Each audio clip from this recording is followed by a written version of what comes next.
Sinabi ko sa'yo na may engine na hindi umaalulong, pero parang yung buong building ang nanginginig. Maniwala ka ba? Ang engine na ito hindi nasa tank, hindi rin sa rocket, nakatago ito sa kailaliman. Isang malaking barko na nagpapagana sa pinakamalalaking container ships sa mundo. Ang halimaw na ito ay ang Wärtsilä RT Flex 96C, isa sa pinakamalaking engines na ginawa ng tao. Ang engine mismo ay may bigat na mga 5 million pounds. Ito ay 87 feet ang haba, 44 feet ang taas, kasing taas ng 3 palapag na building. Sa loob nito, maaari itong magkaroon ng hanggang 14 giant cylinders at ang maximum output ay mga 107,000 horsepower. Bakit gagawa ng ganito kalupit na engine? Dahil ang ocean shipping ay hindi tungkol sa bilis. Ito ay tungkol sa constant pulling power, paghila ng isang bagay na kasing laki ng isang lungsod sa tubig sa loob ng ilang linggo.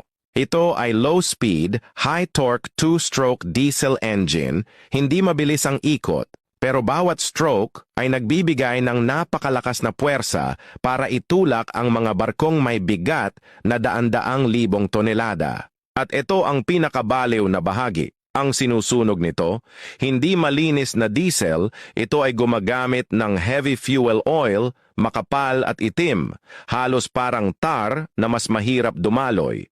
Kailangan itong painitin sa mga 200 hanggang 260 degrees Fahrenheit bago pumasok sa engine. Bakit ganitong fuel? Dahil murang-mura ito. At sa efficiency nito, isang refuel lang ay kayang itulak ang mega ship sa buong karagatan habang nanginginig ka sa ilalim ng paa mo. Iyan ang engine na nagpapatakbo sa mundo. Bakit may 2 tren sa tabi ng bawat barko na dumadaan sa Panama Canal? Hindi ba nila tuluyang hinahatak ang barko? Hindi ito talaga mga tren dito. Tinatawag silang mules. At kahit na hindi sila mukhang malaki sa loob ng kanal, nakakatanggap sila ng VIP na pagtrato. Kapag ang mga barkong higit sa 100,000 tonelada ay pumapasok sa mga locks, ang pagitan ay maaaring lumiit hanggang sa humigit kumulang 12 pulgada. Dito na pumapasok ang muli. Baka itanong mo, bakit hindi na lang dahan-dahang i-steer ng kapitan? Pero sa mga locks, unang gumagalaw ang tubig. Kapag nagbago ang agos, ang barko ay kumikilos bago pa man makapag-react ang tao. Isang pagkakamali lang ay maaaring maging multi-milyong dolyar na problema na makakaapekto sa global shipping. Nakakabit sila sa rails, parang zipper, umaakyat sa mga slope na kasing tindi ng 50 degrees, at nakakabit sa barko mula sa magkabilang panig. Habang umaalon at gumagalaw ang agos, gumagana sila sa kaliwa at kanan ng sabay para mapanatili ang barko sa gitna, maiwasan ang banggaan at magsilbing napakalaking preno. Kapag kinakailangan, lahat ng ito ay nangyayari sa loob ng humigit kumulang 15 segundo. 10 milyon na dolyar ang nakataya sa sandaling iyon. Sa puntong ito, magtitiwala ka ba sa galing ng tao o sa sistema? Bakit nga ba napakahirap mag-unload ng mga kargamento mula sa China sa ilang mga pantalan? Sa mga container yard doon, halos hindi na nagpapahinga ang mga manggagawa. Araw at gabi silang abala. Iisa lang ang layunin nila. Mapuno ang bawat container hanggat maaari. Pero hindi ordinaryo ang paraan nila ng paglalagay ng mga kahon. Hindi lang basta ayos, tinutulak, hinihila, at minsan ginagamit pa nila ang sarili nilang katawan para maisiksik ang mga produkto sa loob.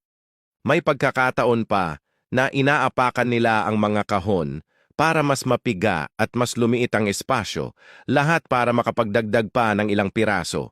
Bakit nila ginagawa ito? Simple lang ang dahilan. Ang bayad sa freight ay per container. Halos pareho lang ang presyo kung puno man ito o kalahati lang. Kaya kung may bakanteng espasyo, lugi ang kumpanya. Bukod pa rito, ang sahod ng mga worker ay kadalasang nakabase sa dami ng kanilang naipapasok. Kung mas marami silang mailagay, mas malaki ang kita nila. Dahil dito ginagawa nila ang lahat para walang masayang kahit 1 pulgadang espasyo sa loob ng container. Siksik, dikit-dikit, at halos wala nang galawan ng mga kargamento, pero may kapalit ito. Pagdating sa unloading, Hirap na hirap ang mga manggagawa. Minsan kahit isang kahon ay hindi agad maalis dahil sobrang sikip ng pagkakaayos. Kailangan pang pilitin, hatakin, o buwagin ang ayos bago makapaglabas ng laman. Kaya naman, maraming unloading workers ang umiiwas o nagdadalawang isip humawak ng mga kargamentong galing China dahil alam nilang bukod sa mahirap, sobrang matrabaho at ubos lakas ang proseso. Ito ang pinakamaswerteng lalaki sa mundo. Sa loob ng isang taon, matiyagan niyang inalagaan ang kanyang mga repolyo, pero dahil sa mababang presyo sa merkado, hindi niya ito naibenta.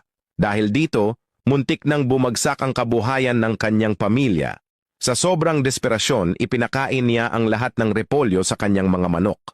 Sa kanyang gulat, ang mga manok na dati ay maputla, ang balahibo at payat ay naging makintab at masigla. Ilang araw lang ang lumipas, nagsimula silang mangitlog ng mas marami at ang mga pula ng itlog ay kasing kinang ng ginto na may napakasarap at pino na lasa. Ang mga kapitbahay na nakatikim ay namangha sa natural na tamis ng mga itlog. Nagsipuntahan silang bumili at handa pang magbayad ng 3 beses na mas mahal kaysa sa karaniwang itlog. Pero kahit ganoon, kulang pa rin ang supply. Lumabas na ang repolyo pala ay mayaman sa vitamin A, carotene at natural na asukal na hindi lang nagpapalakas ng resistensya ng mga manok kundi nakatutulong din sa kanilang pagtunaw at pagsipsip ng sustansya. Mas kamangha-mangha pa, ang mga manok na pinapakain ng repolyo ay halos hindi tinatablan ng mga karaniwang sakit sa bituka at mas mabango pa ang kulungan. Dahil dito, sinimulan niyang pag-aralan ito ng seryoso. Pinutol niya ang mga repolyo sa maliliit na piraso, pinatuyo at itinago para sa taglamig.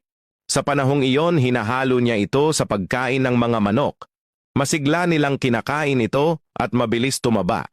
Ang gastos niya sa pagpapakain ay halos kalahati na lang kumpara sa iba. Sa loob lamang ng wala pang 2 taon, mula sa pagiging magsasakang muntik ng malugi, naging matagumpay siyang negosyante na may libu-libong manok. Maraming tao ang nagsimulang lumapit sa kanya upang matutunan ang kanyang sikreto. Why do people say this guy is the best concrete finisher in America? Bakit daw siya ang best concrete finisher sa Amerika? Simple, nasa sikreto ng mga kakaibang grids na yan. Una, isinasaboy niya ang kulay na hardener sa sahig. Pagkatapos, inilalatag niya ang stamping mats.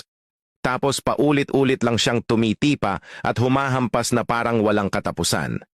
Pero ang totoong magic, nang tanggalin nila ang mats, agad na lumalabas ang perpektong brick pattern. Sobrang linis, sobrang tapang ng linya, parang hiwang cake. Spray lang ng konting tubig para matanggal ang sobrang powder at boom. Tapos na ang brick floor mo. Mukha siyang totoong brick, pero isang buong slab lang talaga ng concrete. So bakit gustong-gusto ng mga Amerikano ang ganitong style? Simple, mas mura kaysa natural stone, halos 70% less. At dahil isang buhos lang siya, walang singit, walang tutubong damo, at mas hindi madaling mag-crack pag winter. At kung gusto mo, pwede kang pumili ng kahit anong pattern, slate, wood grain, cobblestone, kahit ano. Pwede mong i-pave ang iba't ibang disenyo sa bakuran mo sa isang 3 presyo lang. Kaya parang high-end stone walkway na ang itsura ng yard mo. So anong pipiliin mo? Totoong bato o stamped concrete? Bakit kaya wala pa ang ganitong klase ng napakagandang paraan ng paggawa ng bahay sa ibang mga bansa? Madali lang sana nitong makatipid ng mahigit sa $100,000 kapag magpapagawa ng bagong bahay. Walang kinakailangang ukit, walang sanding. At ang pinaka-wow na bahagi kapag hinila nila yung mold, buong column lumalabas ng buo na parang kamay na hinulma pero ang linis ng linya, parang galing sa makina ang pagkakagawa. Halos hindi makapaniwala na doon lang ito hinulma sa mismong site. Maaring mag-alala ang iba kung kasing fancy ng itsura, kaya ba nitong maging matibay? Sa totoo lang, mas matibay pa ito kaysa sa inaakala mo. Nandun pa rin lahat ang pangunahing rebar, mahigpit na nakatali kasama ng sunod-sunod na layer ng steel wire na para bang kinukulong. Ang buong balangkas para hindi mawala ang kahit kaunting lakas ng istruktura. Pero ang tunay na sekreto ay yung mold mismo. Hindi ito yung disposable na kahoy na ginagamit ng mga Amerikano. Gawa ito sa reinforced PP plastic na UV resistant, matibay sa impact, hindi kinakalawang, at kaya pang gamitin ng maraming beses. At ito pa, bawat mold nagkakahalaga lang ng ilang set lang. Hindi kailangan ng mga sculptor, polishing crew o mag-alala sa ulan-araw o humid na panahon dahil tumatagal ang mga mold na ito ng higit 50 taon. Kaya sa mga rural na lugar sa Asia, halos bawat pamilya kayang magpatayo ng bahay na parang luxury style.